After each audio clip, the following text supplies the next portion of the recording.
Welcome to FactSubYT. Imagine a land where the clouds touch the ground, waterfalls spill from cliffs over 1,000 feet high, and bizarre plants grow nowhere else on Earth. This isn't a fantasy novel, it's Mount Roraima. A prehistoric plateau rising from the Amazon rainforest, it's one of the most mysterious places on the planet. Today, we venture into the real-life lost world. Let's start with what makes Mount Roraima so geologically and geographically astonishing. Mount Roraima is part of the Roraima mountain chain in the Guyana highlands.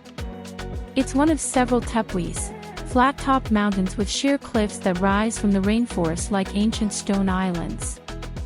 Mount Roraima sits at the junction of Venezuela, Brazil, and Guyana. The mountain is over 2 billion years old, among the oldest geological formations on Earth. But the geology is only the beginning. What lives atop this plateau is even more incredible. Due to its isolation and elevation, Mount Roraima is home to species that exist nowhere else. It's like a natural laboratory frozen in time. 35% of plant species found on Roraima are endemic, meaning they live only there.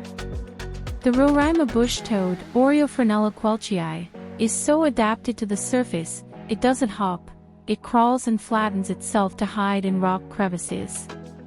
The plateau receives near-constant rain, creating strange and delicate ecosystems.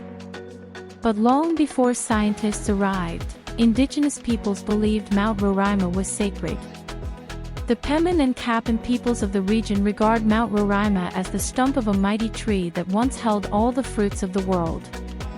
According to legend, the tree was felled by a trickster figure, flooding the earth and creating rivers. The name Roraima is believed to mean Rora, blue-green, plus Ima, great, or great blue-green. The mountain's sacred status means climbing routes are carefully monitored to preserve its spiritual importance. This ancient setting would eventually captivate one of the world's most famous writers. In 1912, Sir Arthur Conan Doyle published The Lost World, inspired by Mount Roraima's isolation and prehistoric feel. In the novel, explorers discover living dinosaurs on a plateau cut off from the world. Conan Doyle was influenced by reports from British botanist Everard and Thurn, who climbed Roraima in 1884. The mountain has since appeared in films like Pixar's Up and several documentaries about strange, unexplored ecosystems. Mount Roraima is a place where myth and science coexist, a fortress of stone sheltering ancient secrets. From its rich history to its unique species, it remains one of Earth's most fascinating natural wonders. If this journey into the lost world amazed you, like, subscribe, and join FactSubYT for more incredible deep dives into nature, science, and the unexplained.